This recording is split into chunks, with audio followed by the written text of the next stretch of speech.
दोस्तों, अगर मैं आपसे कहूं कि हमारी आज की डिजिटल दुनिया, कंप्यूटर, मोबाइल, इंटरनेट और यहाँ तक कि बैंकिंग सिस्टम की नींव जिस शख्स ने रखी वो करीब 1200 साल पहले जन्मे थे, तो शायद आप चौंक जाएंगे, लेकिन ये हकीकत है। आज हम बात कर रहे हैं उस महान वैज्ञानिक और गणितज्ञ की, जिनके बिना शायद गणित और तकनीक इतनी विकसित न होती। जी हाँ, हम बात कर रहे हैं अल ख्वारिज़मी की, जिन्हें एल्गोरिदम के जनक के रूप में जाना जाता है। तो इस वीडियो में हम आपको बताएंगे अल ख्वारिज़मी की पूरी ज़िंदगी, उनके आविष्कार, उनकी किताबें और आज की दुनिया पर उनका असर। वीडियो को अंत तक ज़रूर देखें, और अगर आपको इतिहास और विज्ञान पसंद है तो इस चैनल को सब्सक्राइब करना न भूलें। दोस्तों, अल ख्वारिज़मी का पूरा नाम था मोहम्मद इब्न मूसा अल ख्वारिज़मी। उनका जन्म 780 ईस्वी के आसपास हुआ था। उनका जन्म स्थान उज़्बेकिस्तान का एक इलाका था जिसे ख्वारिज़्म कहा जाता था, और शायद इसी वजह से उनके नाम के साथ ख्वारिज़मी जुड़ गया।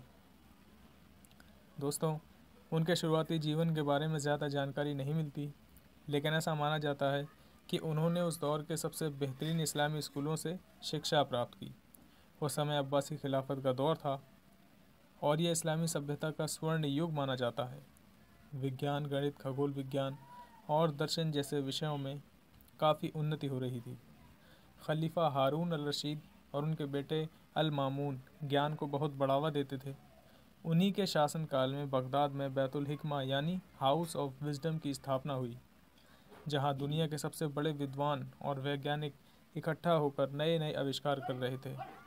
अल ख्वारिज़मी भी यहीं पर काम करने लगे और यहीं से उन्होंने विज्ञान की दुनिया में अपना नाम बनाया। दोस्तों, अब बात करते हैं अल ख्वारिज़मी की सबसे बड़े योगदान की, गणित। जी हाँ, आपने अलजबरा का नाम तो सुना ही होगा। यह शब्द दरअसल उन्हीं की किताब से निकला है। उन्होंने अपनी किताब अल किताब अल मुख्तसर फ़ी हिसाब अल जबर वल मुकाबला में अलजबर शब्द का इस्तेमाल किया, जिससे अलजबरा बना। दोस्तों, इस किताब में उन्होंने समीकरण, इक्वेशंस को हल करने के तरीके बताए, जो आज भी गणित की नींव माने जाते हैं। चाहे वो लीनियर इक्वेशन हो या क्वाड्रेटिक इक्वेशंस, ये सभी उन्हीं के नियमों पर आधारित हैं। लेकिन उनका योगदान यहीं ख़त्म नहीं होता। दोस्तों, आपने एल्गोरिदम शब्द सुना होगा, जो आज कंप्यूटर साइंस की रीढ़ है। यह शब्द भी अल ख्वारिज़मी के नाम से निकला है।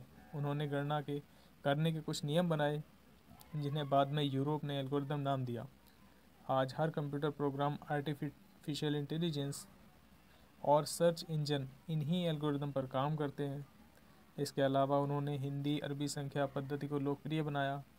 यानी आज हम जो संख्याएं इस्तेमाल करते हैं, उन्हें यूरोप तक पहुंचाने में अल ख्वारिज़मी का बहुत बड़ा हाथ था।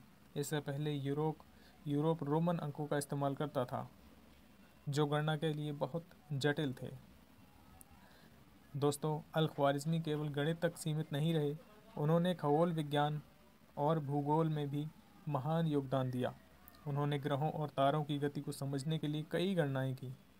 उन्होंने सूर्य और चंद्रमा की गति को समझने के लिए खगोल विज्ञान की किताब भी लिखी, जिसमें उन्होंने समय की गणना करने के तरीके बताए। यह बाद में यूरोपीय वैज्ञानिकों के लिए बहुत महत्वपूर्ण साबित हुई। भूगोल की बात करें तो उन्होंने किताब सूरतुल अर्द नामक ग्रंथ लिखा, जिसमें उन्होंने दुनिया का एक विस्तृत नक्शा बनाया। यह नक्शा टॉलमी के भूगोल से भी ज़्यादा सटीक था। उन्होंने 70 से अधिक स्थानों की सटीक लंबाई और चौड़ाई दर्ज की, जिससे बाद के खोजकर्ताओं को बहुत मदद मिली।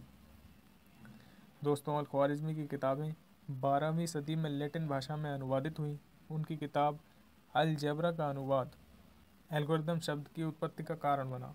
उनके कार्यों ने यूरोप में वैज्ञानिक क्रांति, साइंटिफिक रिवॉल्यूशन को प्रेरित किया। गणित और विज्ञान की पढ़ाई का जो तरीका आज हमारे स्कूलों और यूनिवर्सिटीज़ में पढ़ाया जाता है, उसकी नींव अल ख्वारिज़मी और उनके जैसे वैज्ञानिकों ने ही रखी थी।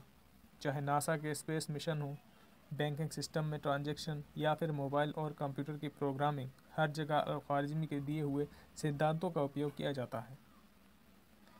दोस्तों, अल ख्वारिज़मी का निधन 850 ईस्वी के आसपास हुआ, लेकिन उनकी खोजें और उनके सिद्धांत अमर हैं। आज जब भी कोई कैलकुलेटर इस्तेमाल करता है, कंप्यूटर प्रोग्राम लिखता है या फिर जीपीएस के ज़रिए लोकेशन ट्रैक करता है, तो वो कहीं ना कहीं अल ख्वारिज़मी की विरासत का हिस्सा होता है। आज भी दुनिया के बड़े विश्वविद्यालयों में उनके नाम पर रिसर्च प्रोग्राम चलते हैं, कई जगहों पर उनके नाम की मूर्तियाँ और स्मारक भी बनाए गए हैं। उनके योगदान को सम्मान देते हुए उनके नाम पर एक चंद्र क्रेटर, मून क्रेटर का नाम भी रखा गया है। तो दोस्तों, ये थी महान वैज्ञानिक अल ख्वारिज़मी की कहानी। अगर आपको ये वीडियो पसंद आया हो तो इसे लाइक करें, शेयर करें और हमारे चैनल को सब्सक्राइब करें, ताकि हम आपको और भी महान हस्तियों की कहानियाँ सुनाते रहें।